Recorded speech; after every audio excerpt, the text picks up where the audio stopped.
మీకు వందనాలు స్తోత్రాలు నాయన. మీరు మా తండ్రిని ప్రభు నాయన మేము కొలవడానికి మీరు మాకు ఇచ్చిన ప్రభు నాయన గొప్ప యోగ్యతను బట్టి మీకు స్తోత్రాలు. హల్లెలూయా. నాయన మరొక దినం మీరు మా జీవితాల్లో ప్రభు జతపరిచినందుకు వందనాలు. మీరు మాకు తోడుగా ఉంటానని ప్రభు వాగ్దానం చేసి ప్రతిరోజు ప్రతి నిత్యము నాయన మాకు మీ తోడును మాకు ప్రభ ఉంచుతూ మీ సన్నిధిని మాకు తోడుగా ఉంచుతూ ప్రభ నడిపిస్తున్న దేవా నీకు స్తోత్రాలు నాయన. యేసయ్యా, నీవు మాత్రమే సజీవమైన దేవుడివి, మాట్లాడే దేవుడు అయ్యా. తండ్రి, మమ్మల్ని నడిపించే దేవుడు నాయన. ఈరోజు ఒకవేళ మీ యొక్క స్వరం మేము వినలేకుండా ఉంటే, వినకుండా ఉంటే ఎట్లాగా ప్రభా, ఒక అడుగు ఎట్లాగా వేసేది నాయన. ప్రభా, నీవు లేకుండా ప్రభా మేము జీవించలేం. మీరు లేకుండా ప్రభా మేము ఊహించలేం. నాయన, మీ యొక్క వాక్కు ప్రత్యక్షత మాకు దయచేయమని అడగచ్చు. మా అందరి జీవితాలని మీరు మార్చమని అడగచ్చు. యేసు పరిశుద్ధ నామంలో అడుగుచున్నాము తండ్రి. ఆమేన్. ఆమేన్. హల్లెలూయా. సో దేవుని యొక్క గొప్ప నామం, యేసు నామంతో మీ అందరికి కూడా స్వాగతం, వందనాలు. ఆమేన్. ప్రభు మనకి మంచి నిద్రను దయచేసి మరి యొక్క దినం మన జీవితాన్ని జతపరిచినందుకు మనం ఎంతగానో కృతజ్ఞాస్తులు చెల్లించాలి. కృతజ్ఞత అన్నది ప్రతి విశ్వాసి జీవితంలో చూడాలి. ఆమేన్. ఎక్కడైతే కృతజ్ఞత ఉంటుందో అక్కడ పెద్ద కంప్లైంట్స్ ఉండవు. ఎక్కడైతే కృతజ్ఞత ఉంటుందో పెద్దగా కంప్లైంట్స్ ఉండవు అనమాట. ప్రభు, నాకు అది లేదు, ఇది లేదు, ఇది జరగలేదు, అది జరగలేదు, అట్లాంటి పెద్దగా వినపడతా ఉండవు. ప్రభు, నా జీవితంలో ఇన్ని గొప్ప కార్యాలు చేశావా అంటే, దేవుడు చేసిన చిన్న చిన్న విషయాల్లో కూడా మన కృతజ్ఞతాస్తుతులు చెల్లించే వారంగా ఉంటే అనేకమైన కృతజ్ఞతలు మనలో నుంచి దేవుని సన్నిధికి వెళ్తూ ఉంటాయి. ఆమేన్.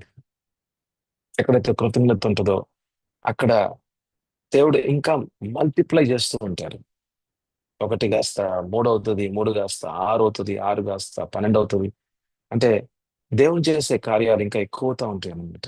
యేసు ప్రభు చేతిలో మరి ఐదు ఐదు రొట్టెలు రెండు చేపలు ఇస్తే యేసు ప్రభు ఆ యొక్క 5 రొట్టెలు 2 చేపల్ని మరి తండ్రి వైపు ఆయన ఎత్తి, అయా నీకు అప్పగిస్తున్నాను తండ్రి అని అంటే తండ్రి ఏం చేశారండి?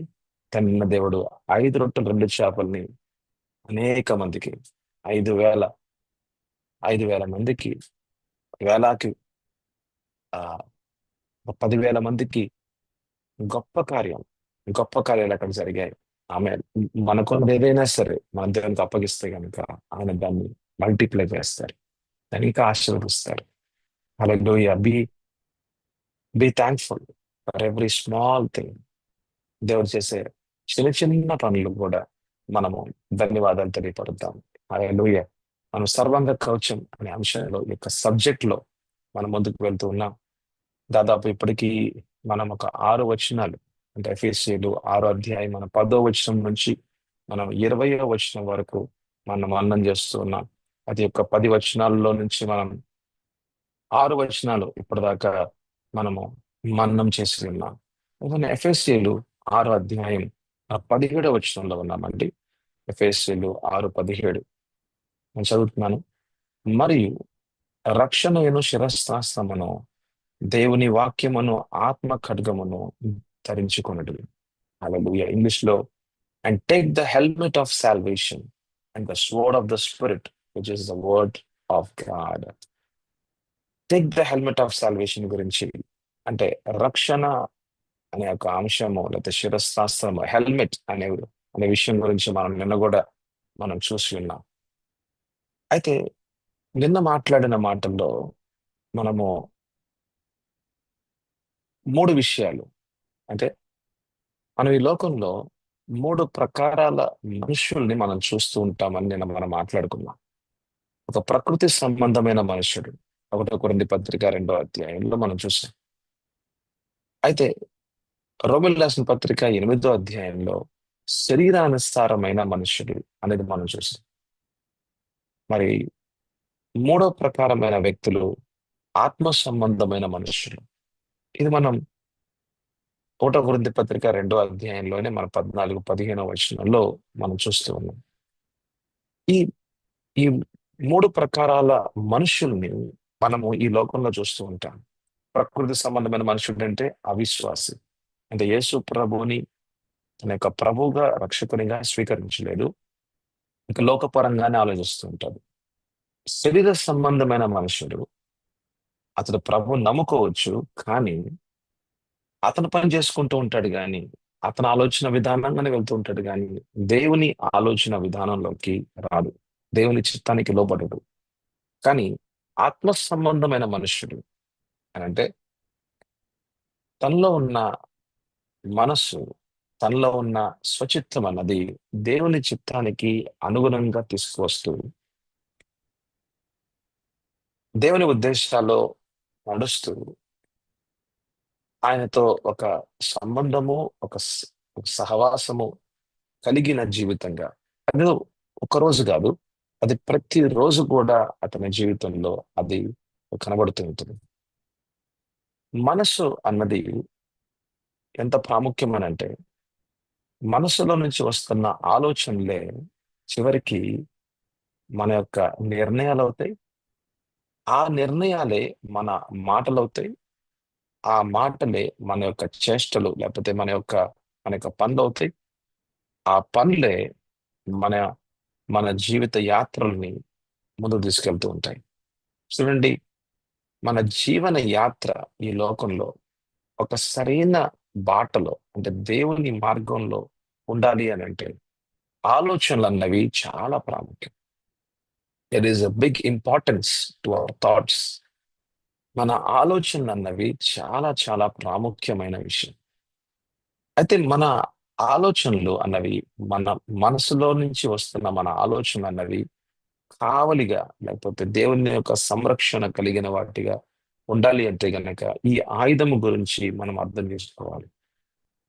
రక్షణ అనేది ఎవరు అనుభవిస్తారంటే, ఎవరైతే యేసు ప్రభువుని తన యొక్క తన యొక్క ప్రభువుగా రక్షకునిగా స్వీకరిస్తారో వాళ్ళు, ఆ వ్యక్తులు మాత్రమే నూతన జన్మ అనుభవము, రక్షణ అనుభవం అనేది వాళ్ళు అనుభవిస్తుంటారు.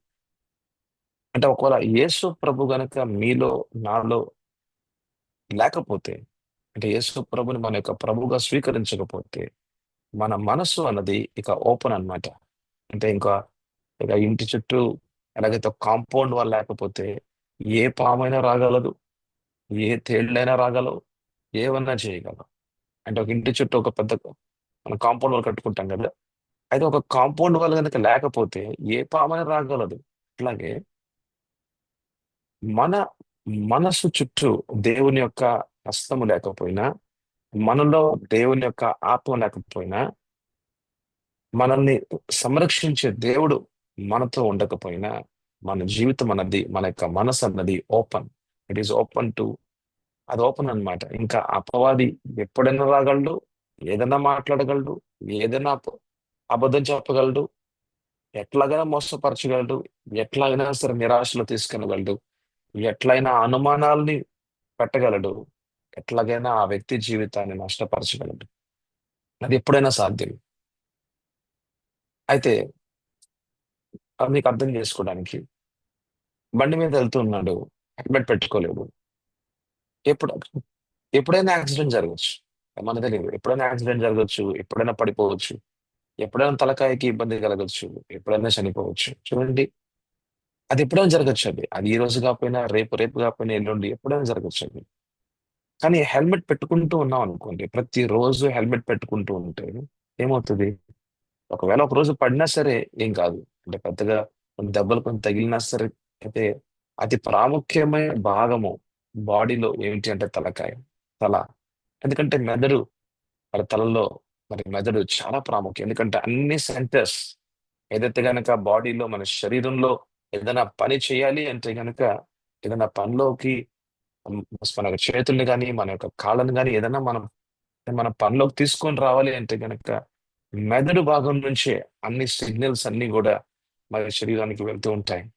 ఒకవేళ మెదడు కనుక ఇబ్బంది అయితే అప్పటికప్పుడే ఆ వ్యక్తి చనిపోతాడు. ఈ విషయం మనకు తెలుసు. అంటే మెదడు, అంటే తల అన్నది ఎంత ప్రాముఖ్యమో. అయితే దాన్ని ఉద్దేశించి ఒక మరి మరి సైనికుడు కూడా మరి మరి తల చుట్టూ ఒక హెల్మెట్, అంటే తల చుట్టూ ఒక ఒక ఆయుధాన్ని ధరించుకొని మరి యుద్ధానికి వెళ్తూ ఉంటాడు. ఆ విషయాన్ని, అంటే ఇవన్నీ ఉదాహరణలన్నీ కూడా చెప్తుంది దేనికేనంటే, మన మనసు చుట్టూ ఆయుధం ఉండాలి అన్నది చాలా ప్రాముఖ్యం. మన మనసు చుట్టూ దేవుని ఆయుధం, దేవుడిచ్చిన సర్వాంగ కవచములో ఆయుధము అది రక్షణ. ఆమె ఈ రక్షణ అంటే ఏమిటి? ఈ రక్షణలో ఉన్న అనుభవాలు ఎలా ఉంటాయి? మరి ఆ రక్షణలో ఉన్న ఆత్మీయ జీవితం అనేది రోజు రోజుకి ఎలాగా ఎదుగుతూ ఉంటది? ఆ రక్షణ జీవితం అన్నది, రక్షణ ఉన్న అనుభవాలు అన్నవి ఎలాగ మన ఆత్మీయ జీవితాన్ని ఇంకా ముందు తీసుకెళ్తూ ఉంటాయి? ఇవన్నీ కూడా ప్రతి విశ్వాసి జీవితంలో ఒక వ్యక్తిపరమైన అనుభవాలుగా ఉండాలి. ఆమె సో మన యొక్క మనసు అన్నది మన యొక్క మనసు అన్నది ఆత్మ మీద మాత్రమే ఉండాలి. ఆత్మ మీద అంటే దేవుని ఆత్మ మీద.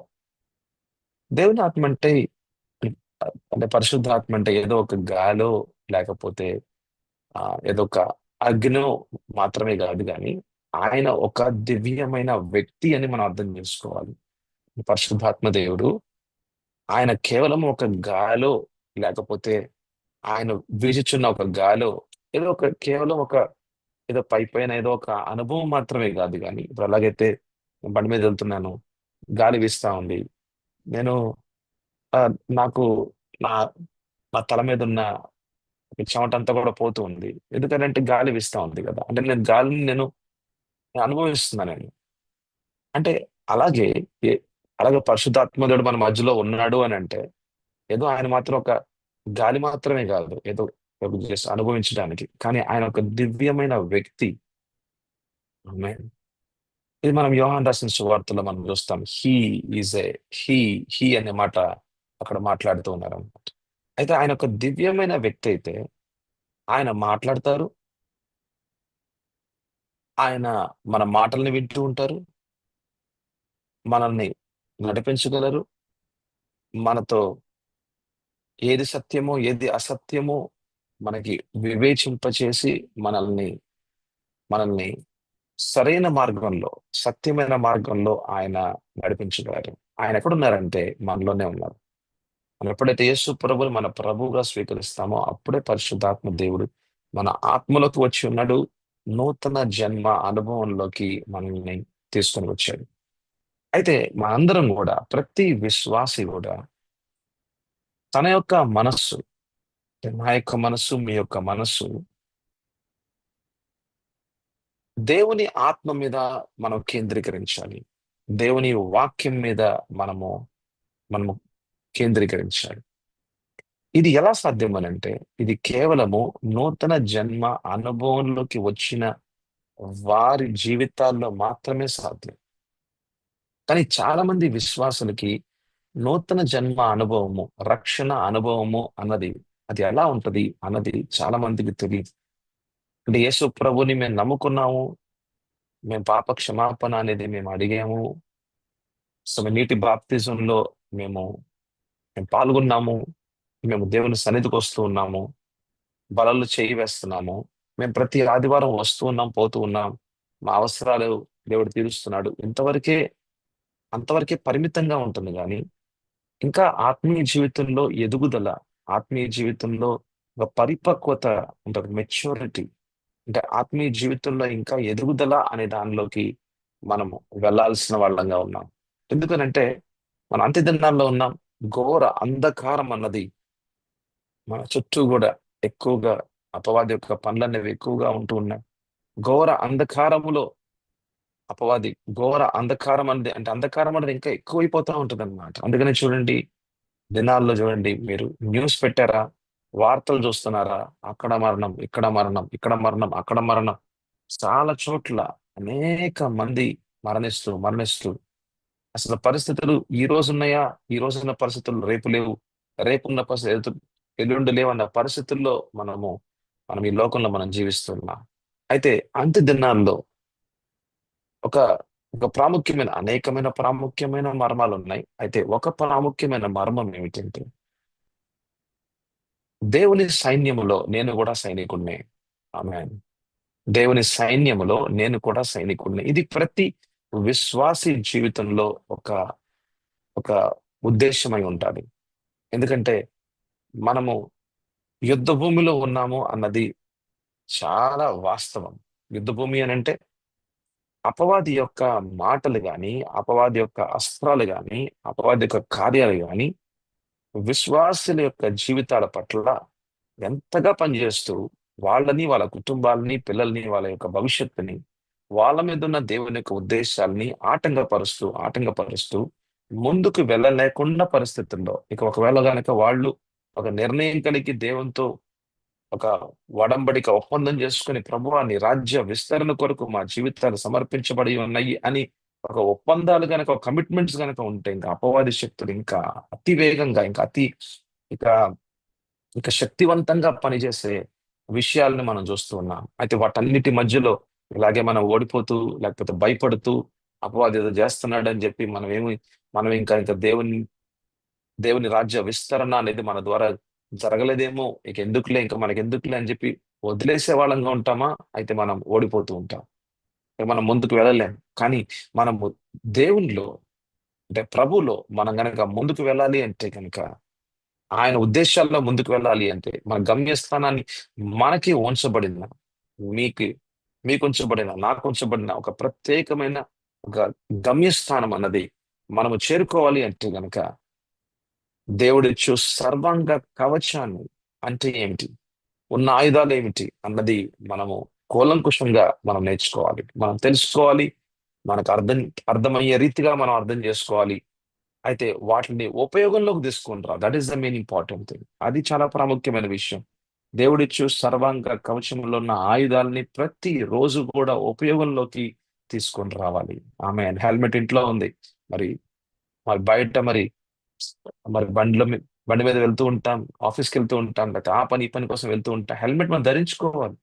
మన ఇంట్లో ఉంది కదా, మనం కొనుక్కున్నాం, ఇంట్లో పెట్టుకున్నాం అంటే దానివల్ల సరిపోదు కానీ ఉపయోగించుకోవాలి. ఉపయోగించుకుంటే దాని ఉపయోగం అన్నది మన జీవితంలో మనం చూస్తూ ఉంటాం. మనం కొనుక్కున్నా మంచిదే, ఇంట్లో పెట్టుకుంటే మరి అది ఉపయోగంలోకి లేకుండా ఉంటే కనుక ఇబ్బందే కదా. ఒకవేళ యాక్సిడెంట్ అయితే జరగదులేండి, ఒకవేళ యాక్సిడెంట్ జరిగితే ఏమవుతుంది?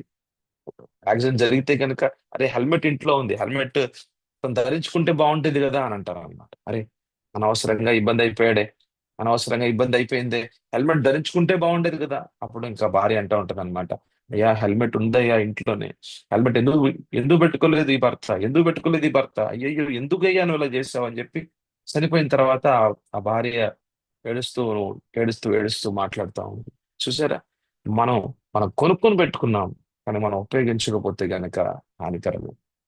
దేవుని మాటలు కూడా మనం వింటున్నాం, దేవుని మాటలు కూడా మనం వింటున్నాం, మనం తెలుసుకుంటున్నాం, అర్థం చేసుకుంటున్నాం. కానీ వాటిని ఉపయోగంలోకి తీసుకొని వస్తే అది మనకి సంరక్షణ. ఆమేన్. హల్లెలూయా. హల్లెలూయా. అయితే మరి ఆత్మ సంబంధి నేను మాట్లాడుకున్నాం కదా, మ్- మూడు ప్రకారాల మనుషులని. ఒకళ్ళేమో ప్రకృతి సంబంధమైన మనుషుడు, రెండు రెండు శరీర సంబంధమైన మనుషుడు, మూడు ఆత్మ సంబంధమైన మనుషుడు. ఈ ఆత్మ సంబంధమైన మనుషుని జీవితంలో ఈ రక్షణను శిరశాస్త్రము అన్నది అక్కడ ఉపయోగకరంగా ఉంటుందన్నమాట. అయితే అంటే ఏంటంటే అంటే తన యొక్క మనసు అన్నది అంటే ఆత్మ సంబంధి యొక్క మనసు అన్నది పరిశుద్ధాత్మ దేవుని యొక్క నియంత్రణ నియంత్రణలో ఉంటుంది అనమాట. అంటే హోలీ స్పిరిట్ యొక్క కంట్రోల్లో ఉంటుంది అనమాట. సో ఇటువంటి మనసు కలిగి, ఇటువంటి ఆత్మీయ జీవితం కలిగి ప్రతి విశ్వాసి జీవించాల్సిన అవసరం ఉంది. ఆమేన్. హల్లెలూయా. మనం కనీసం కనీసం కొన్ని విషయాల్ని మనం అర్థం చేసుకోవాలి. అంటే ఆత్మ సంబంధిగా మనం జీవించాలంటే మన మనసు అన్నది ఆత్మ సంబంధిగా అంటే పరిశుద్ధాత్మ సంబంధంగా ఉండాలి అంటే గనక మనం కొన్ని విషయాలని అర్థం చేసుకోవాలి. 2 కొరింథీ పత్రిక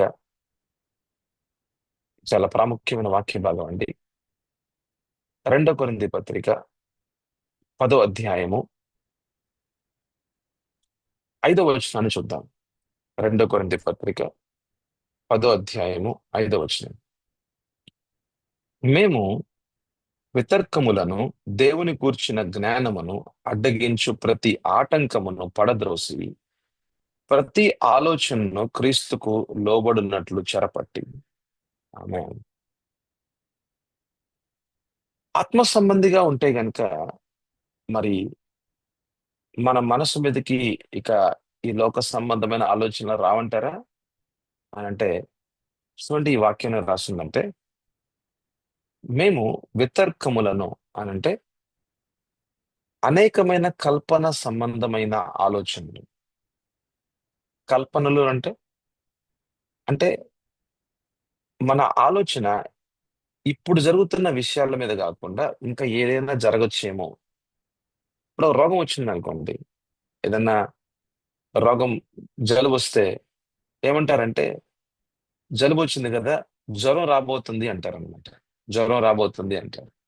జ్వరం వచ్చింది అనుకోండి, అప్పుడేమంటారంటే ఈ జ్వరం ఏమన్నా ఇంకా ఎక్కువ అవ్వచ్చేమో అని అంటారు. అంటే జరగని విషయాల్ని కూడా జరుగుతున్నట్టుగా మాట్లాడటం, అవన్నీ కూడా మన యొక్క కల్పనలు, అవన్నీ కూడా మన యొక్క ఆలోచనలు, లేకపోతే కల్పనలు, ఇమాజినేషన్స్. అయితే ఆ యొక్క కల్పనలు గాని, మన యొక్క ఆలోచనలు గాని దేవుని వాక్యానికి అనుగుణంగా ఉన్నాయా లేవా అన్నది చాలా ప్రాముఖ్యం. హల్లెలూయా. ఎందుకనంటే దేవుని మాటలే సత్యాలు. ఆ సత్యాలే మన ఆలోచనలు అవ్వాలి. ఆ సత్యాలే మన యొక్క కల్పనలుగా కూడా ఉండాలి. అంటే మన మనసులో ఆలోచనలు వస్తాయని, ఇటువంటి కల్పన సంబంధమైన విషయాలు మనము చూడటం గాని, అనుభవిస్తూ ఉంటామని, ఇవన్నీ గూడా, ఇవన్నీ గూడా చూడండి ఏం చెప్తున్నారో, దేవుని గూర్చిన జ్ఞానమును అడ్డగించు ప్రతి ఆటంకమును పడద్రోసి, దేవుని వాక్యానికి విరుద్ధంగా మన మనసులోకి వస్తున్న ఆలోచనలంట మనము నష్టపరచాలంట. అది ఎలాగంటే దేవుని వాక్యానికి అధీనంలోకి తీసుకొని రావాలి. మన పరిశుద్ధాత్మ దేవునికి అధీనంలోకి తీసుకొని రావాలి. ఇది ఇది మన పని. ఇది ఇది ఎవరి పని అండి? ఇది మన పని. హల్లెలూయా. మన తలలో, మనం మన మనసులో వస్తున్న ఆలోచనలు అది దేవుని వాక్యానుసారంగా ఉన్నాయా? లేకపోతే దేవునికి విరుద్ధంగా ఉన్నాయా? అన్నది వివేచింపజేసే గొప్ప సహాయం అనేది కూడా పరిశుద్ధాత్మ దేవుడు మనకి చేస్తూ ఉంటాడు. సో చూడండి పరిశుద్ధాత్మ దేవుని యొక్క గొప్ప సహాయము మనం ఎప్పుడు కూడా పొందుకుంటూనే ఉండాలి. మనం ఆయన మీద ఆధారపడుతూ ఉండాలి. ఎవని మనసు అయితే దేవుని మీద ఆనుకుంటుందో, దేవుని మీద ఆధారపడుతూ ఉంటుందో, వానికి జీవము, సమాధానము. హల్లెలూయా. కానీ ఎవని మనసు అయితే శరీరం మీద ఉంటుందో, లోకం మీద ఉంటుందో, వాని జీవితంలో ఒక మరణావస్థు, అంటే దేవుని యొక్క శక్తి గాని, దేవుని యొక్క జీవము గాని, సమాధానం గాని వారు చూడలేకుండా ఉంటున్నారు. అంటే ఇంట్లో హెల్మెట్ ఉంది కానీ వాడుకోవట్లేదు. ఇంకా వాళ్ళకి ఒకవేళ పడిపోతే మరణమే. కానీ మనకి హెల్మెట్ ఉంది, మనం వాడుకుంటున్నాం. అందుకని మనము సంరక్షించబడుతూ ఉన్నాం. రక్షణ అనేది ఉన్నది, కానీ ఆ రక్షణలో ఎదుగుట, లేకపోతే మనలో నూతన జీవితం అనేది దేవుడు ఇచ్చాడు. ఆ నూతన జన్మలో, అంటే మన ఆత్మీయ జీవితంలో మనము ఎదుగుట. అది ఎలా ఎదుగుతామనంటే, మన మనసు అన్నది మన పరిశుద్ధాత్మ దేవుని మీద ఆధారపడచ్చు. మన మనసు అన్నది, మన ఆలోచన అన్నవి దేవుని వాక్యానికి అధీనంగా ఉంటుంది. దేవుని మార్గంలో నడిచేవానిగా ఉంటే గనక మన ఆత్మీయ జీవితం అన్నది ఎదుగుతా ఉంటుంది. ఆమేన్. హల్లెలూయా. రక్షణ అనుభవం అన్నదిలో రక్షణ అనుభవంలో మనము ఎదుగుతా ఉంటాం. ఇది ఇది చెప్పటంలో మనకి పెద్దగా అర్థమవుతుందా అంటే, అర్థం కాకపోవచ్చు అన్నట్టుగా ఉండొచ్చేమో కానీ, కానీ మనం అనుభవిస్తేనే, అంటే యేసు ప్రభుని మీ యొక్క ప్రభువుగా స్వీకరించి, మీ యొక్క రక్షకునిగా స్వీకరించి, యేసయ్యా నాలోకి రా ప్రభువా అని మనము మన ప్రభుతో చెప్తే, తప్పకుండా ప్రభు మనలోకి వచ్చి మన ఆత్మీయ జీవితాన్ని ఆయన ఆయన ఎదిగింప చేస్తూ మనల్ని సంరక్షిస్తూ ఉంటాడు.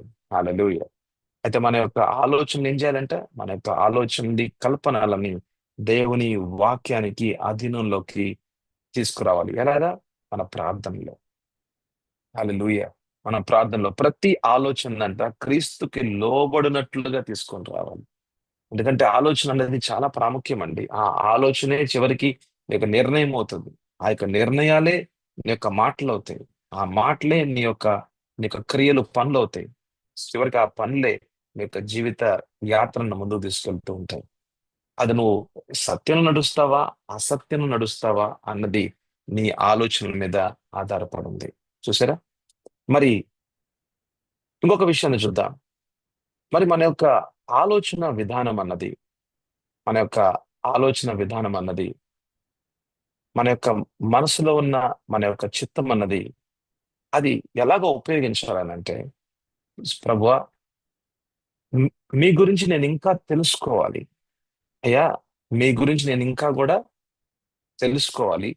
మీ యొక్క మాటలు నేను అర్థం చేసుకోవాలి. అప్పుడే కదా నీ యొక్క జీవితము అంటే అనంతకాల జీవితం అన్నది ఈ లోకంలో నేను అనుభవిస్తూ ఉంటాను. ఇది కూడా మన యొక్క మనస్సులో, ఆలోచనల్లో ఎక్కువగా మనం చూస్తూ ఉంటాం. కానీ అందరిలో చూస్తామా? చూడం. మన ప్రకృతి సంబంధమైన మనిషిని యొక్క వాని మనసులో ఇట్లాంటి ఆలోచనలు ఉంటాయా? ఉండవు. అతని ఆలోచనలు ఏంటంటే ఎప్పుడు డబ్బు సంపాదించుకుందామా? ఎప్పుడు బాగుందామా? ఎప్పుడు పేరు ప్రఖ్యాతం సంపాదించుకుందామా? మనం ఏం చేద్దామా ఈ లోకంలో? ఎవరిని మోసం చేద్దామా? ఎవరి దగ్గర నుంచి కొలగొడదామా? ఇవి ఆలోచనలు. అయితే శరీర సంబంధమైన మనుషుని యొక్క ఆలోచనలు ఎలా ఉంటాయండి? వాళ్ళ వాళ్ళ తలలో వాళ్ళ యొక్క ఆలోచనలు, వాళ్ళ యొక్క మనసులో ఉన్న ఆలోచనలు ఎలా ఉంటాయి? వాళ్ళ ఆలోచనలు ఎలా ఉంటాయంటే, నా ఇష్టానుసారంగా, నా జ్ఞానానికి అనుగుణంగా, నా బుద్ధికి అనుగుణంగా, ఉమ్, నా ఇష్టానుసారంగా నేను ముందుకెళ్ళాలి. దీనికి దేవుడు ఎలా సహాయం చేస్తాడు? ప్రభువా, నేను ఆ ఈ స్థలం కొందాం అనుకుంటున్నాను. ప్రభా, నాకు డబ్బులు కూడా వచ్చాయి. మరి ఈ స్థలం నేను కొంటున్నాను, మీరు దీవించండి. అంటే నేను పని చేస్తా ఉంటాను, మీరు దీవించండి. నా పని నేను చేసుకుంటూ పోతూ ఉంటాను, మీరు ఆశీర్వదించండి. ఇదేంటి? శరీర సంబంధమైన మనిషిని యొక్క జీవితం. కానీ ఆత్మ సంబంధిగా ఉన్న జీవితం, ఆత్మ సంబంధిని యొక్క మనసులో ఉన్న ఆలోచన యొక్క జీవితం ఎలా ఉంటుందంటే, ప్రభువా, నేను ఇంకా మీరెవరో ఇంకా తెలుసుకుంటూ ఉండాలి. మీరెవరో ప్రభువా ఇంకా నాకు అర్థమవుతూ ఉండాలి. మీ చిత్తానికి నేను లోబడుతూ ఉన్నాను ప్రభువా అని అతని యొక్క ప్రార్థన జీవితం మనం చూస్తూ ఉంటాం. యోహాను 17:3 దిద్దామండి. యోహాను రాసిన సువార్త 17 అధ్యాయము 3 వచనం. అద్వితీయ సత్య దేవుడైన నిన్నును నీవు పంపిన యేసును క్రీస్తును ఎరుగుటయే నిత్య జీవము.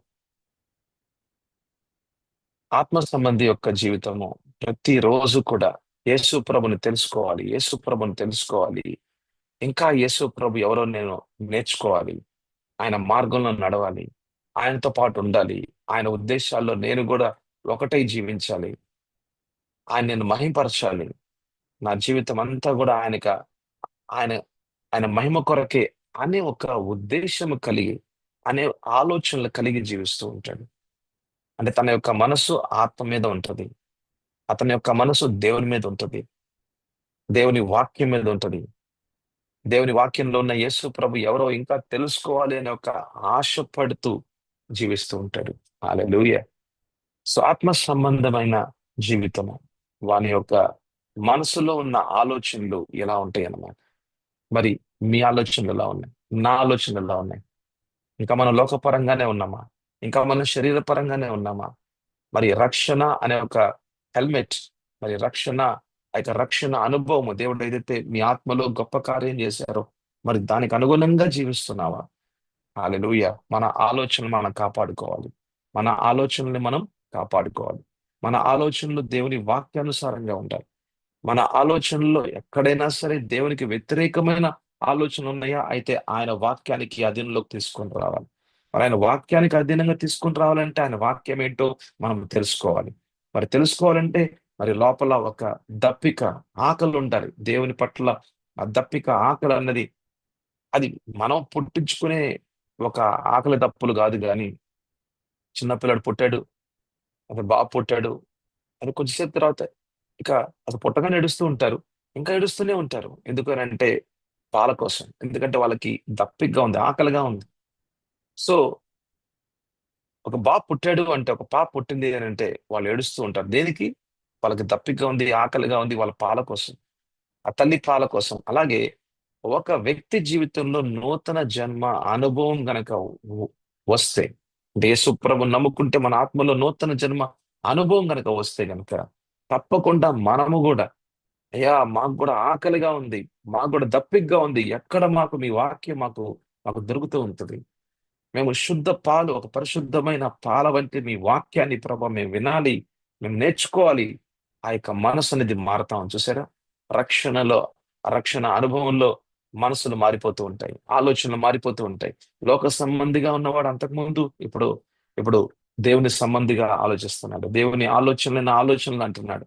ఇంకా యేసు ప్రభు గురించి ఇంకా తెలుసుకోవాలి, ఇంకా నేర్చుకోవాలి అనే ఒక విధానంలో ఉంటూ ఉంటారు. ఇంకా ఎట్లా ఉంటది, ఇంకెట్లా ఉంటదంటే, అయ్యా ఇంకెలా ఉంటదంటే, నా మనస్సులో నీ యొక్క ఆలోచనలు ఉంటూ, ఇంకా నేను యేసు ప్రభుని ఇంకా తెలుసుకుంటూ, నిన్ను నేను వెంబడించేవాడుగా ఉండాలి. ఈరోజు ఉదయాన్నే లేచానా ప్రభువా, నేను ఇంకా లోకాన్ని వెంబడించను, నా శరీరానుసారమైన మార్గంలో నేను వెళ్ళను. అవి అవి మంచి మార్గాలే కావచ్చు, కానీ నేను ఆ మార్గాల్లో కాదు నేను వెళ్ళాల్సింది. నాకు ఒకే ఒక్క మార్గం ఉంది, అది యేసు మార్గం. ఏసే మార్గం, ఏసే సత్యం, ఏసే జీవం. నేను నిన్ను వెంబడించువానిగా నేను ఉంటాను ప్రభువా. హల్లెలూయా. నిన్ను వెంబడించువానిగా నేను ఉంటాను ప్రభువా. అంటే ఆయన్ని వెంబడించాలి అంటే గనక ఆయన ఉద్దేశము మన జీవితంలో ఉండాలి. ఎందుకంటే ఆయన ఆయన యొక్క ప్రవచనాలను, అంటే దేవుడు ఆయన యొక్క ప్రవచనాలను నెరవేర్చుకుంటూ ఆయన ముందుకు వెళ్తూ ఉన్నాడు. ఆయన రాజ్య విస్తరణ అనేది ఆయన ద్వారా జరుగుతూ ఉంది. మరి నీ జీవితంలో, నా జీవితంలో కూడా దేవుని ఉద్దేశమే నీ ఉద్దేశం అయితే, ఆయనతో పాటు నడవాలని నీ యొక్క నిర్ణయం అయితే, ఎందుకంటే నీ మనస్సు ఆయన మీద ఉంది. ఇంకా నాలో ఏ ఆలోచన అయినా సరే దేవునికి వ్యతిరేకంగా ఉంటే ఆయన ఆయన మాటకు అధీనంలోకి తీసుకొస్తున్నాను. ఆ ఆలోచన అనేది నష్టమైపోవాలి. ఇంకా యేసు ప్రభు ఎవరు ఎవరు అనేది తెలుసుకుంటూ ఉండాలి. ఆయన నేను వెంబడిస్తూ ఉండాలి. దేనికి అంటే కేవలం నా యొక్క ఆశీర్వాదాలు మాత్రం, నా కేవలం నా యొక్క జీవితానికి నా అవసరాలు తీర్చబడటం మాత్రమే కాకుండా ఆయన ఉద్దేశాలు నా జీవితం పట్ల నెరవేర్పులకు వస్తూ ఉండాలి. ఆయన రాజ్యం అనేది విస్తరించబడుతూ ఉండాలి. నా ద్వారా ఆయన యొక్క రాజ్య విస్తరణ జరుగుతూ ఉండాలి. ప్రభువా నీ సువార్త నా ద్వారా ప్రకటించబడుతూ ఉండాలి. నా ద్వారా మీ యొక్క కార్యాలు కూడా జరుగుతూ ఉండాలి. హల్లెలూయా. చూసారా, విశ్వాస యొక్క మనస్సు, ఆ యొక్క ఆత్మ సంబంధమైన ఆ జీవితంలో, ఆ వ్యక్తి జీవితంలో అతని యొక్క మనసులో ఉన్న ఆలోచనలు ఎక్కువగా ఇలాగా ఉంటూ ఉంటాయి. అంతకుముందు ఎలా ఉన్నాం? అంతకుముందు మనం ఎంతో స్వార్థపరులుగా ఉంటాం, మన మీదే మన ఆలోచనలే ఉంటూ ఉంటాయి. కానీ రక్షణ అనుభవం వచ్చిన తర్వాత మన జీవితాలు మారిపోతున్నాయి. హల్లెలూయా. హల్లెలూయా. ఇటువంటి మనసు మీద అపవాది పెద్దగా పని చేయలేడు. అపవాది ఎన్ని అస్త్రాలు సంధించినా సరే, ఎంత ఒక ఫోర్స్, ఒక ప్రెషర్ తీసుకొచ్చినా సరే అతని జీవితాన్ని కదిలించలేరు. ఎందుకంటే అతని మనసు దేవుని మీద ఆనుకుని ఉన్నది. ఆమేన్. హల్లెలూయా. ఆత్మ సంబంధిగా జీవిస్తున్న ఆ వ్యక్తిలో ఉన్న మనస్సు, ఆ మనసులో నుంచి వస్తున్న ఆలోచనలు, అది దేవుని మీద ఆధారపడే ఆలోచనలుగా ఉన్నాయి. హల్లెలూయా. చూడండి, మత్తయి సువార్త ఆ, దానికంటే కూడా మనం ఇంకొక వచనాన్ని చూద్దాం. 2 కొరింథీ పత్రిక 5వ అధ్యాయం 20వ వచనం చూద్దాం. 2 కొరింథీ పత్రిక 5:20. కావున దేవుడు మా ద్వారా వేడుకొనినట్లు మేము క్రీస్తుకు రాయబారులమై దేవునితో సమాధాన పడుడని క్రీస్తు పక్షముగా మిమ్మను బ్రతిమాలు కొనుచున్నాము. ఆమేన్. ప్రతి విశ్వాసి ఎవరంట? క్రీస్తు రాయబారంట. మీరు క్రీస్తు రాయబారి, నేను క్రీస్తు రాయబారి, అంబాసిడర్. అంబాసిడర్ అంటే ఒక ఒక దేశానికి ప్రతినిధి అన్నమాట. ఇప్పుడు అమెరికా దేశానికి ఒక ప్రతినిధి ఉంటాడు, అంబాసిడర్ అంటారు. అయితే ఆ ప్రతినిధి వస్తాడనమాట. అంటే ఆ దేశం అంతా రాదు గాని ఇంకొక దేశానికి, అయితే భారతదేశానికి మరి అమెరికా నుంచి ఒక ప్రతినిధి వస్తున్నాడు అని అంటే, అమెరికా దేశాన్ని సంబంధించి ఆ యొక్క దేశం అంతటికి ఒక ప్రతినిధిగా వస్తున్నాడు అనమాట. అంటే అతని వెనకాల ఏముంటది? అమెరికా దేశం ఉంటుంది. అతను ఒక సీల్ వేశాడంటే గనక ఇక అమెరికా దేశం ఆమోదించినట్లే. అంత అధికారం ఉంటది. అంత అధికారం ఉంటది. అటువంటి స్థితి అన్నమాట. అటువంటి ఒక స్థానం అది. అదేంటంటే రాయబారి స్థానం. అయితే మనం ఎవరు అనంటే మనము కూడా క్రీస్తు రాయబారులం అంట. ప్రతి విశ్వాసి కూడా క్రీస్తు రాయబారులు. హల్లెలూయా. అయితే ఇటువంటి గొప్ప స్థానంలో ఆత్మ సంబంధమైన మనుష్యుడున్నాడు. రక్షించబడిన వ్యక్తి ఉన్నాడు. హల్లెలూయా.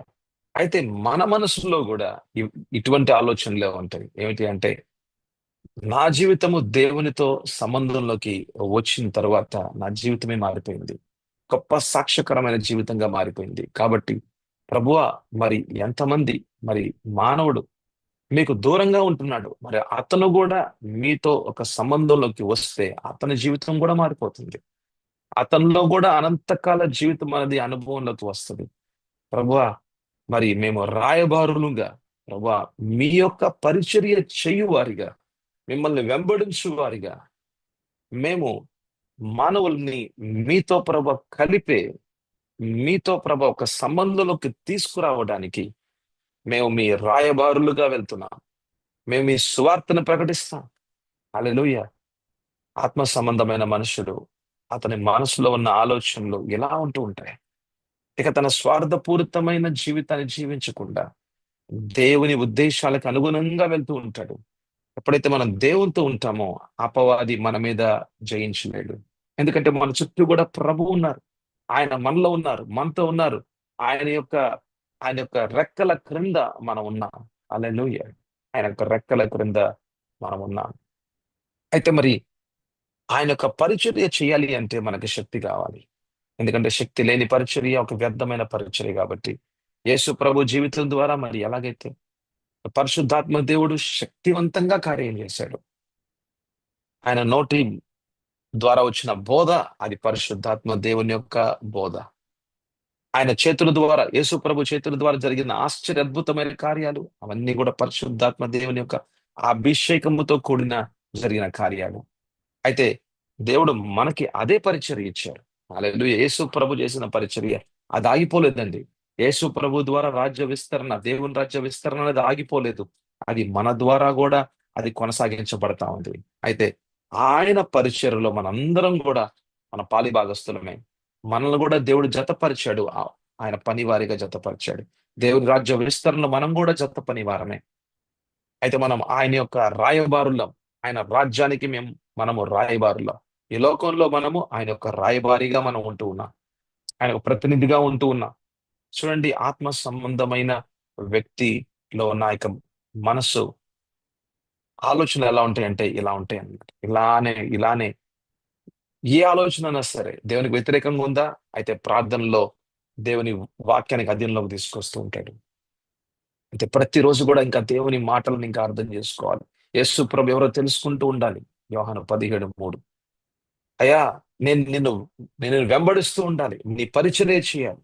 మరి 2 కొరింథీ పత్రిక 10వ అధ్యాయం, ఆ 5వ అధ్యాయం 20వ వచనం. 2 కొరింథీ పత్రిక 5వ అధ్యాయం 20వ వచనం. నేను నీ రాయబారిగా ఉండాలి. ఆమేన్. హల్లెలూయా. హల్లెలూయా. మానవుణ్ణి ప్రభువా మీతో సంబంధంలోకి తీసుకువచ్చే ఒక ఒక ప్రతినిధిగా, ఒక మీ యొక్క సువార్తను ప్రకటించువానిగా ఉండాలి. ఆమేన్. అయ్యా, మీ సువార్తను ప్రకటించాలంటే నాకు పరిశుద్ధాత్మ దేవుని యొక్క శక్తి, అధికారము అవసరం. నాయన నన్ను శక్తిమంతునిగా చేయండి. మీ శక్తిని నా మీద నాయన ఉంచండి అని ప్రార్థన ప్రార్థన. అంతకుముందు మన స్వార్థపూరితమైన జీవితాన్ని, ఇప్పుడు నిస్వార్థమైన జీవితం. హల్లెలూయా. మన మనసు ఏమవుతుందండి? రూపాంతరం చెందబడుతూ ఉంది. హల్లెలూయా. అదే మనస్సు మార్చబడుట. హల్లెలూయా. అందుకనే మారు మనస్సు అనే మాట మనం వింటూ ఉంటాం బైబిల్లో. ఎక్కువగా యేసు ప్రభు యొక్క నోటి ద్వారా మాట్లాడిన మాట, మారు మనసు పొందుడి, మారు మనసు పొందుడి. అంటే మనసు రూపాంతరపరచుకొనుడి. మనసులో ఉన్న ఆలోచనలు మార్చబడుతూ ఉండాలి. హల్లెలూయా. అప్పుడే దేవుని చిత్తం అనంటే ఏమిటో ఇంకా మనకు అర్థమవుతూ ఉంటది. చూసారా, రక్షణ అనుభవం అన్నది మన ఎటువంటి దిశలోకి తీసుకువెళ్తూ ఉందో, మన ఆత్మీయ జీవితాన్ని ఇంకా దేవునితో పాటు నడిపిస్తూ ఉంది. హల్లెలూయా. రక్షణ అనే శిరస్త్రాస్త్రము, హెల్మెట్ ఆఫ్ సాల్వేషన్ అన్నది మనం ధరించుకొని, మనం గొప్ప ఆయుధం అది.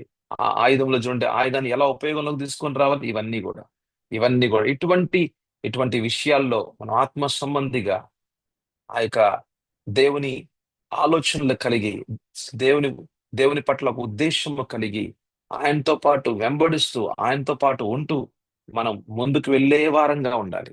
ఆమేన్. హల్లెలూయా. హల్లెలూయా. అయితే మరి ఆత్మ సంబంధమైన జీవితము, వాని యొక్క మనసు ఎలా ఉంటదండి? యేసు ప్రభు మీద, ఆయన యొక్క ఉద్దేశం మీద, ఆయన యొక్క ప్రణాళిక మీద, ఆయన యొక్క పిలుపు మీద ఉంటా ఉంటది. ఆమేన్. హల్లెలూయా. అంత మాత్రమే కాదు, మరి విశ్వాస యొక్క మనసు ఆత్మీయ జీవితంలో ఎదగాలి అంటే, తన యొక్క అంతరంగ జీవితంలో ఒక ఫలభరితమైన జీవితంగా ఉండాలి అని ఆలోచిస్తూ ఉంటాడు.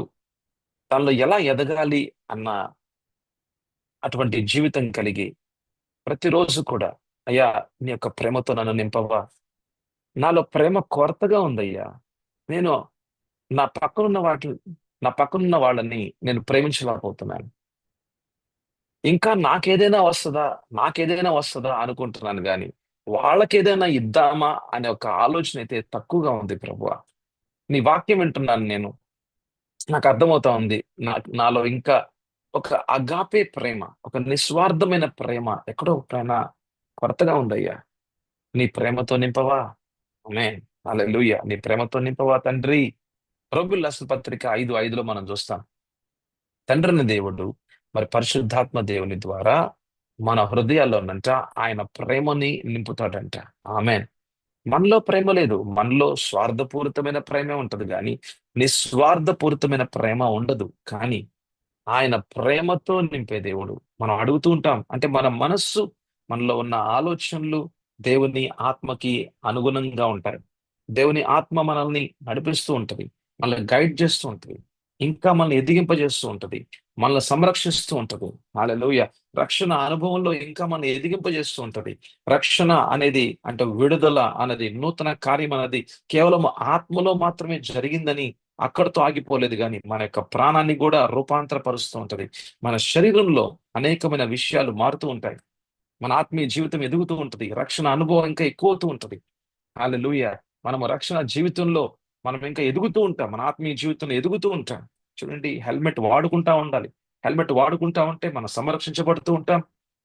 ఇక హెల్మెట్ ముందు ఒక అద్దం కూడా ఉంటది. అంటే దుమ్ము, ధూళి కూడా మన కళ్ళలోకి వెళ్లకుండా ఉండి, మన కళ్ళు కూడా బావుంటాయి. మన కళ్ళు కూడా హెల్తీగా ఉంటాయి. ఆరోగ్యకరంగా ఉంటాయి. అంటే మనం ఆరోగ్యకరంగా ఉండాలి అంటే, మన జీవితం అనేది ఒక సమాధానకరంగా, ఆనందకరంగా మనం ముందుకు వెళ్ళాలి అంటే, దేవుడిచ్చిన గొప్ప అనంతకాల జీవితం ఈ లోకంలో కూడా మనం అనుభవిస్తూ, ఆ సమాధానాన్ని అనుభవిస్తూ మనం ముందుకు వెళ్ళాలి అంటే, మన తల భాగాన్ని కూడా సంరక్షించుకోవాలి. హల్లెలూయా. హల్లెలూయా. స్థల భాగాన్ని కూడా సంరక్షించుకోవాలంటే మన యొక్క మనస్సుని సంరక్షించుకోవాలి. మన మనసులో నుంచి వస్తున్న ఆలోచనల్ని మనము మనము మనము కాపాడుకోవాలి. దానికి తప్పకుండా పరిశుద్ధాత్మ దేవుడు సహాయం చేస్తూ ఉంటాడు. మన మనసులోంచి వస్తున్న మన ఆలోచనల్ని మనము దేవునికి ఆధీనంలోకి తీసుకొచ్చే పని మనదండి. ఆమేన్. ఆయన మనకు తప్పకుండా సహాయం చేస్తారు. ఆయన తప్పకుండా మనకి కావలిగా ఉంటారు. ఆయన మనల్ని రక్షిస్తూ ఉంటారు. కానీ మన చిత్తాన్ని మనం ఉపయోగంలోకి తీసుకొని రావాలి. హల్లెలూయా. మన ఆలోచనల్ని ఒకవేళ మీకు జస్ట్ ఎగ్జాంపుల్ చెప్తున్నాను. ఉదాహరణకి ఒక అమ్మాయిని చూస్తున్నాం అనుకుందాం. లేకపోతే ఒక అబ్బాయిని చూస్తున్నాం అనుకుందాం. ఆ అబ్బాయి బాగున్నాడు. అబ్బాయి చూడ్డానికి బాగున్నాడు. బాడీ చాలా మంచిగా ఒక ఫిట్ బాడీగా ఉంది. అలాగే అమ్మాయిని చూస్తున్నాం. అమ్మాయి చాలా అందంగా ఉందనుకుందాం. ఒక ఆలోచన వస్తదనమాట ఆ అమ్మాయి పట్ల అందంగా ఉన్నది అని. అయితే ఆ ఆలోచన రెండోసారి వచ్చిందనుకోండి, అది తప్పయిపోద్ది. ఫస్ట్ టైమ్ అను ఫస్ట్ టైమ్ రావటం తప్పులేదు గానీ, కానీ రెండోసారి, మూడోసారి మళ్ళీ ఆ అమ్మాయిని చూడాలి, మళ్ళీ ఆ అబ్బాయిని చూడాలి అనే ఒక ఆలోచన ఏదైతే గనక వస్తూ ఉందో, ఆ ఆలోచన అనేది చివరికి నిన్ను పాపంలోకి తీసుకెళ్తది. కాబట్టి ఆ ఆలోచన ఏం చేయాలి? ఆ ఆలోచనని దేవుని వాక్యానికి అదునులోకి తీసుకొని రావాలి. దేవుని వాక్యం ఏం చెప్తుందంటే, మన మత్తయి సువార్త మరి 5వ అధ్యాయంలో మనం చూస్తాం. ఒక స్త్రీని మోహపు కళ్ళతో గనక చూస్తే అది వ్యభిచారం అని యేసు ప్రభువు చెప్పారు. ప్రభువా నేను వ్యభిచరించకూడదు. అప్పుడు ఆ వాక్యం అనేది ఆ వాక్యం మన మనసులోకి వస్తూ ఉంటుంది. ఎలా వస్తుంటది అంటే ముందు మనం వాక్యం చదువుకోవాలి. ఆ వాక్యాన్ని మనలో మనము మనము మనం దాచిపెట్టుకోవాలి. అందుకనే మనం సంఘానికి వెళ్తూ ఉండాలి. మనం ఎక్కడైతే గనక మన ప్రభు మాటలు మనకు వినబడుతూ ఉంటే మనం వినాలి, మనం నేర్చుకోవాలి. వాక్యాన్ని మనం దాచిపెట్టుకోవాలి. మనం ఆ వాక్యం మీద మనం మననం చేస్తూ ఉండాలి. ఆ వాక్యం మనకు ఉపయోగంలోకి వస్తుంది. ఎప్పుడనంటే మనం మన యొక్క దైనిక జీవితంలో అక్కడ చూస్తున్నామా, మనం ఆలోచిస్తున్నామా, ఆ ఆలోచనలన్నీ కూడా దేవుని వాక్యానికి అధీనంలోకి తీసుకొని రావాలి. ప్రభువా మీరు చెప్పారేసయ్యా, మరి ఒక స్త్రీని మోహపు చూపుతో కనుక చూస్తున్నామంటే అది వ్యభిచారం అని చెప్పావు నాయన. కాబట్టి నేను వ్యభిచరించకూడదు ప్రభువా. నా ఆలోచనలు అయితే 2 మార్లు, 3 మార్లు, 4 మార్లు ప్రభువా, మరి ఆ యొక్క స్త్రీ పట్ల, ఆ యొక్క ఆ వ్యక్తి పట్ల ప్రభా ఏదన్నా ఆలోచిస్తూ ఉన్నాయి. ప్రభా ఈ ఆలోచనలో ఇంకొంచెం ముందుకెళ్తున్నానా, అయితే నేను పాపం చేయగలను. కాబట్టి ప్రభు నేనైతే ప్రభు నేను చేయకూడదు. నేను పాపం చేయకూడదు ప్రభు అని దేవుని వాక్యానికి అధీనంలోకి తీసుకొని రావాలి. హల్లెలూయా. దేవుని వాక్యానికి అధీనంలోకి తీసుకొని వస్తే గనుక మన మనసులో ఉంటున్న ఆలోచనలు అవి మనల్ని దేవుని నుంచి దూరపరిచే రీతిగా మనల్ని చేయవన్నమాట. ఇవన్నీ కూడా మనం ఉపయోగంలోకి తీసుకొని రావాలి. మన మనసులోంచి వస్తున్న ఆలోచనలు దేవుని వాక్యానికి అధీనంలోకి తీసుకొని రావాలి. హల్లెలూయా. రక్షణ అనే ఒక శిరస్త్రాస్త్రము, హెల్మెట్ ఆఫ్ సాల్వేషన్ యొక్క అంశాన్ని, లేకపోతే ఈ యొక్క ఆయుధాన్ని, అంశాన్ని అంటే ఈ యొక్క ఆయుధాన్ని మనం ప్రతిరోజు ఉపయోగంలోకి తీసుకుని వస్తూనే ఉండాలి. ఆమేన్. హల్లెలూయా. ఆత్మ సంబంధిగా మనం జీవించాలి. ఆత్మ సంబంధమైన మనుషునిగా మనం జీవించాలి. హల్లెలూయా. ప్రార్థన చేసుకుందాం. ప్రభువా నాయన మీకు వందనాలు, స్తోత్రాలు తండ్రి. రాజా, మీరు మా జీవితాల్ని ప్రభువా స్థిరపరుస్తూ ఉన్నారు. ఊగిపోయే జీవితాలు కాదు. మేమేం చూస్తున్నామో, ఏమి ఆలోచిస్తున్నామో, మేము ఏమి నిర్ణయాలు తీసుకుంటున్నామో, ఏమి మాట్లాడుతున్నామో, ఏమి చేస్తున్నామో, మేము ఏ దిశలో వెళ్తున్నామో, ఇవన్నీ కూడా ప్రభువా చాలా ప్రాముఖ్యమైన విషయాలు. ఒకవేళ మా యొక్క ఆత్మీయ జీవితాన్ని కనుక మేము కాపాడుకోకుండా ఉంటే, మేము అన్ని విషయంలో ప్రభువా విఫలముగానే ఉంటూ ఉన్నాం. ఎందుకు ప్రభువా నా జీవితంలో ఒక సమాధానం లేదు? ఎందుకు నాయన నా జీవితంలో ఒక ఖాళీగా, ఒక సంతృప్తి లేని జీవితంగా ఉంటుంది? ఆయన రక్షణ అనుభవం గనక నాలో ఉండకపోతే, రక్షణ ఈ అనుభవాల్లో ఇంకా నేను ఎదగకపోతే, నా ఆత్మీయ జీవితంలోకి ఎదుగుదల అనేది లేకపోతే, నాయన నేను నా ముందుంచిన ఈ జీవన యాత్రలో నేను ఒక స్పష్టకరమైన అడుగులు వేయలేని రీతిగా, ఒక నీతిమంతుని యొక్క జీవితంగా జీవించలేని రీతిగా ఉంటూ ఉన్నాను. కానీ ప్రభువా నాకు సహాయం చేయడానికి మీ ఆత్మని నాలోకి పంపించారు. నాతో ఉండు రీతిగా ప్రభువా మీరు ప్రభువా ఉంచి ఉన్నారు. నాకు సహాయము చేయవాడు పరిశుద్ధాత్మ దేవుడు నాతో ప్రభువా ఉంటూ నన్ను ప్రభు నడిపిస్తున్నందుకు మీకు వందనాలు, స్తోత్రాలు నాయన. ప్రభా మీరిచ్చిన సర్వాంగ కవచమని ప్రతి రోజు కూడా ఉపయోగంలోకి తీసుకువచ్చే జ్ఞానాన్ని ప్రభా మీరు నాలో నింపుతున్న విధానం బట్టి స్తోత్రాలు. ఎంతో ఎంతో ప్రాముఖ్యమైన అంశంలో ప్రభ మీరు మమ్మల్ని ముందుకు తీసుకెళ్తూ ఉన్నారు తండ్రి. ప్రతి విశ్వాస యొక్క జీవితము అంత్యకాలంలో ప్రభు ఓడిపోయే జీవితంగా ఉండకుండా జయ జీవితమే ప్రభు అనైనా ఉండు రీతిగా ప్రార్థన చేస్తున్నాను. అయ్యా మా అందరి ఆత్మీయ జీవితాన్ని దినదినము అభివృద్ధి చేయమని అడుగుతూ, సమృద్ధికరంగా ఉంచమని అడుగుచు, మీ యొక్క సమాధానముతో నడిపించమని అడుగుచు, యేసు పరిశుద్ధ నామంలో అడుగుచున్నాము తండ్రి. ఆమేన్. ఆమేన్. హల్లెలూయా. ఈరోజు ప్రభు మనకిస్తున్న వాగ్దానము యెషయా 66 అధ్యాయము. యెషయా రాసిన ప్రవచన గ్రంథము 66 అధ్యాయము 1వ వచనము 2వ వచనం చదువుకుందాం. యెహోవా ఇలాగు ఆజ్ఞయించుచున్నాడు, ఆకాశము నా సింహాసనము, భూమి నా పాదపీఠము. చూడండి, ఆకాశం అంతటిలో ఆయన సన్నిధి ఉందంట, భూమి మీద ఆయన పాదం ఉందంట. అంటే దేవుడు సర్వాంతర్యామి అనే ఒక విషయాన్ని ఇక్కడ మనం తెలుసుకుంటూ ఉన్నాం. సర్వాంతర్యామి అంటే ఆయన అన్ని చోట్ల ఉన్నాడు, ఆయన అన్నిటినీ చూడగలడు, ఆయన అన్నిటి మీద ఆయన యొక్క ఆధిపత్యం ఉంది అనేది మనకు చూస్తూ ఉన్నాం. మీరు నా నిమిత్తము కట్టును ఉద్దేశించు ఇల్లు ఏ పాటిది? మీరు నా నిమిత్తము అని అంటే దేవుని యొక్క సన్నిధి, దేవుని యొక్క నివాసం అన్నది కేవలము ఒక బిల్డింగ్ లో కానీ లేకపోతే ఒక మందిరంలో మాత్రమే ఉండటం అనేది మనం చూడట్లేదు. కానీ అంత్య దినాల్లో ఆయన యొక్క నివాసం అన్నది విశ్వాసులని, మీరు నేను అని, ఆయన మనలో నివసించాలి అన్నది ఆయన యొక్క ఉద్దేశమై ఉన్నదని ఇక్కడ మనం ఒక ప్రవచనాత్మకంగా మనం చూస్తూ ఉన్నాం. సొలొమోను గొప్ప మందిరాన్ని కట్టాడు. అయితే దేవుని సన్నిధి ఆ మందిరం మీదకి వచ్చింది. కానీ ఈ రోజున ఏదైనా మందిరం కట్టామని అంటే ఆ మందిరంలో దేవుని సన్నిధి ఉంటుందా అని అంటే లేదండి. దేవుని సన్నిధి అన్నది ఒక వ్యక్తిలో అంటే విశ్వాసంలో ఉండటం అన్నది దేవుని యొక్క చిత్తమైనది. హల్లెలూయా. అందుకని పరిశుద్ధాత్మ దేవుడు మనలోకి రావటం, మనలో జీవించటం అనేది మనం చూస్తూ ఉన్నాం. అయితే ఆయనకి ఆయాసకరమైన విషయాలు మనలో ఉండకుండా ఆయన చిత్తానుసారంగా ఆయనకు లోబడి విధేయత కలిగి ఆయన మాట వింటూ ఆయనతో పాటు నడిచే వారిగా ఉన్న అటువంటి జీవితాల్లో, అటువంటి శరీరాల్లో ఆయన యొక్క నివాస స్థలాలుగా ఉంటూ ఉంటాయి. ఆ విషయాలు ఇక్కడ ఒక ప్రవచనాత్మకంగా ఇక్కడ రాసి ఉన్నారు. నాకు విశ్రమ స్థానముగా మీరు కట్టును ఉద్దేశించు ఇది ఏ పాటిది అంటే ఒక సిద్ధపాటు కలిగి దేవుణ్ణి మన జీవితంలో ఒక నివాస స్థలంగా మార్చుకోవాలి అనే ఒక సిద్ధపాటు కలిగి అటువంటి జీవితాలు కలిగి జీవించు వాని యొక్క జీవితం మీదంట చూడండి ఏం జరుగుతుందో. 2వ వచనం, అవన్నీ నా హస్తకృత్యములు, అవి నా వలన కలిగినవి, యెహోవా సెలవిచ్చుచున్నాడు.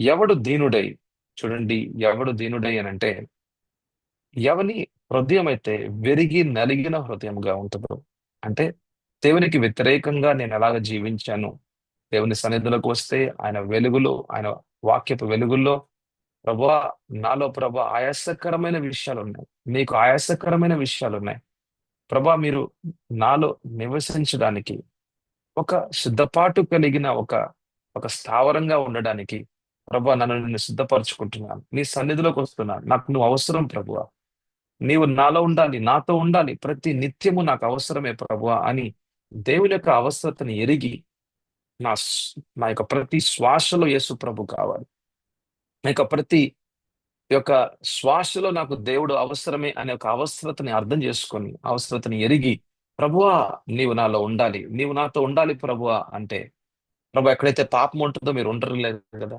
అయ్యా మీరు పరిశుద్ధులు, నైనా మీరు పరిశుద్ధమైన దేవుడు, ఎక్కడైతే గనక పాపం ఉంటుందో ప్రభు నైనా మీరు ఉండలేరు. కాబట్టి ప్రభు నాకు ఈ పాపం వద్దు, నాకు ఇక నా జీవితంలో పాపం వద్దు ప్రభువా అని అని ఆ పాపాన్ని విడిచిపెట్టే ఒక ఒక నిజమైన సత్యమైన పాప పశ్చాత్తాపం కలిగిన ప్రార్థన ఎవరైతే చేస్తూ ఉంటారో వాళ్ళ హృదయాలు విరిగి నలిగిపోతున్న హృదయాలుగా ఉంటాయి. వాళ్ళ అంతరంగ జీవితము దీనులుగా మార్చబడుతూ ఉంటారు. హల్లెలూయా. అయితే ఎవరి అంతరంగంలో అయితే ఇటువంటి దీనత్వం ఉంటుందో, ఇటువంటి దీనత్వం ఉండి వారు వారు వారు ప్రార్థన చేసి లెగిచారంతే గనక ఇక వాళ్ళు ఆ రోజున వాళ్ళు జీవిస్తున్నారంతే గనక దేవుని యందు భయము కలిగి జీవిస్తూ ఉంటూ ఆయన నాతో మాట చెప్పారు, ఆయన మాట నాకు వినిపింపజేశారు, దేవుడు మాట్లాడిన మాటకు అనుగుణంగా నేను ఇదంతా కూడా జీవిస్తూ ఉండాలి, విధేయత కలిగి ఉండాలి.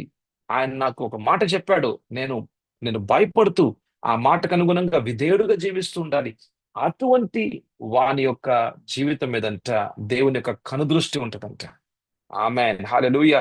నిన్ను దృష్టించువాడు దేవుడే. ఆయన దృష్టించున్నాడు అంటే గనక నీకు సహాయము చేయువాడు కూడా దేవుడే. ఆమేన్, హల్లెలూయా. ఈరోజు మనతో మనకిస్తున్న గొప్ప వాగ్దానము, నిన్ను దృష్టించువాడు దేవుడే, నీకు సహాయము చేయువాడు కూడా దేవుడే. హల్లెలూయా. ఆయన దృష్టి ఎవరి మీద ఉంటుందో వానికి సహాయము దొరుకుచునే ఉంటది. అంటే ఒక నిస్సహాయ స్థితిలో మనం ఉండమన్నమాట.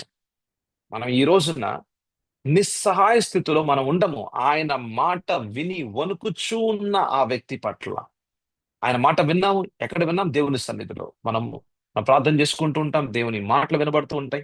మనం ఇంకా లేచాము, ఈ రోజు మనం జీవిస్తున్నామనంటే ఆయన చెప్పిన మాట మన హృదయంలో ఉంటూనే ఉంటది. దాచిపెట్టబడిన ఆయన యొక్క మాట మన హృదయంలో ఉంటూనే ఉంటుంది, ఆలోచనలో ఉంటూనే ఉంటాయి. ప్రభు అని నేను నా యొక్క నియంత్రణ ఎక్కడ దాకానంటే, నీ యొక్క వాక్యము ఎంతగా ప్రభు నువ్వు నాతో మాట్లాడావో ఆ వాక్యములోనే నా జీవితం. అంటే ఆ యొక్క కాంపౌండ్ వాల్ లోనే ఉంటదన్నమాట మన ఇల్లు అన్నట్టుగా. దేవుని యొక్క వాక్యం ఒక కాంపౌండ్ వాల్ అనుకుంటే దానిలోనే ప్రభు నేను ఉంటాను. ఆమె అటువంటి విధేయత కలిగిన జీవితము కలిగిన ఒక వ్యక్తిగా ఉంటే గనక దేవుడు నేను దృష్టించుచున్నాడు. ఆయన కనులు నీ మీద ఉన్నాయి అని అంటే నీకు సహాయము కూడా దొరుకుతూ ఉంటుంది. ఆమె హల్లెలూయా. ఉద్యోగం లేదా? ఇబ్బంది పడుతూ ఉన్నావా? ఆయన కళ్ళు నీ మీద ఉన్నాయి గనక సహాయం. అస్వస్థతలో ఉన్నావా? దేవుని కళ్ళు నీ మీద ఉన్నాయి గనక స్వస్థత. వివాహం కొరకు వేచి ఉన్నావా? అయితే దేవుని కళ్ళు నీ మీద ఉన్నాయి గనక వివాహం అన్నది ప్రభువే తీసుకొస్తున్నాడు. హల్లెలూయా. అయితే ఉండడానికి ఒక సరైన ఇల్లు లేదా? అయితే ఆయన కన్నులు నీ మీద ఉన్నాయి గనక నీ ఆత్మీయ జీవితం అన్నది, లేకపోతే నీ యొక్క అంతరంగ జీవితం అన్నది ఆయనకి నివాస స్థలంగా మార్చుకుంటున్నావు గనక అన్ని సాధ్యమే. ఏది అసాధ్యం కాదు దేవునికి, అన్ని సాధ్యమే. అయితే ముందు ఆయన్ని వెతుకుతున్నావు కదా, ముందు ఆయన రాజ్యాన్ని వెతుకుతున్నావు కదా, ముందు ఆయన చిత్తాన్ని వెతుకుతున్నావు కదా, ఆయనతో పాటు ఉండాలని అంటున్నావు కదా, ఆయనకు విధేయుడుగా ఉండాలంటున్నావు కదా. అయితే ఈ లోకంలో ఏదైతే నీకు అవసరమో అన్ని విషయాల్లో, ఎక్కడైతే నీకు సహాయం అవసరమో అన్ని విషయాల్లో ఆయన సహాయము చేయువాడు ఆయన. హల్లెలూయా. ప్రార్థన చేసుకుందాం. ప్రభువా నాయన, నీ యొక్క కనుదృష్టి ప్రభువా నా మీద ఉంచినందుకు వందనాలు. ఎందుకు అనంటే నాకు సహాయము చేయడానికి. హల్లెలూయా. నన్ను నన్ను స్వస్థపరచడానికి. హల్లెలూయా. ప్రభువా నన్ను ఈ యొక్క బానిసత్వంలో నుంచి బయట తీసుకుని రావడానికి. హల్లెలూయా. ప్రభువా నా జీవితాన్ని మార్చడానికే, ఒంటరిగా ఉన్నాను ఒక కుటుంబీకుడిగా మార్చడానికే. హల్లెలూయా. ఉద్యోగం లేనివాడిగా ఉన్నాను, ఎన్నో అవసరతలు ఉన్నాయి, కానీ ఉద్యోగము ఇచ్చువాడిగా ఉన్నావు ప్రభువా. నీవే నా గొప్ప కాపరై ప్రభువా ముందుండి ప్రభు నడుస్తున్న దేవుడు అయి ఉన్నావు. యేసయ్యా నీకు వందనాలు, స్తోత్రాలు తండ్రి. నీవే గొప్ప దేవుడు నాయన. నన్ను నన్ను చూస్తూ ఉన్నావా యేసయ్యా? నాకు సహాయము కూడా నీ దగ్గర నుంచి. ప్రభా కొండల తట్టు నేను చూస్తూ ఉన్నాను, నాకు సహాయం ఎక్కడ వస్తుందంటే నీ దగ్గర నుంచే ప్రభువా. ఈ రోజు నాకు సహాయము నాకు దొరుకుతుంది. మీరు పంపిస్తున్నారు, అపాయింట్మెంట్ లెటర్ ని మీరు నాకు పంపిస్తున్నారు నాయన. ద్వారం ఏ ద్వారం అయితే తెరిచారో ఆ ద్వారాన్ని నేను చూచువానిగా మీరు చేస్తున్నారు ప్రభువా. నాకు సహాయము ప్రభువా నేను పొందుకుంటున్నాను ప్రభువా. నాయన నాకు స్వస్థత అనేది నేను పొందుకుంటున్నాను. అందరి బట్టి నీకు వందనాలు తండ్రి, అందరి బట్టి నీకు స్తోత్రాలు. సమస్త విషయాల్లో మీకు మాత్రమే ఘనత, మహిమ, కీర్తి చెల్లించుకోమని అడుగుచు యేసు పరిశుద్ధ నామములో అడుగుచున్నాము తండ్రి. ఆమేన్. ఆమేన్. ప్రభువైన యేసుక్రీస్తు కృపయు, దేవుని ప్రేమయు, పరిశుద్ధాత్మ అన్యోన్య సహవాసమును మీకును మనందరికీ తోడయుండును గాక. ఆమేన్. ఆమేన్. హల్లెలూయా. ప్రభు మిమ్మల్ని, మీ కుటుంబాలని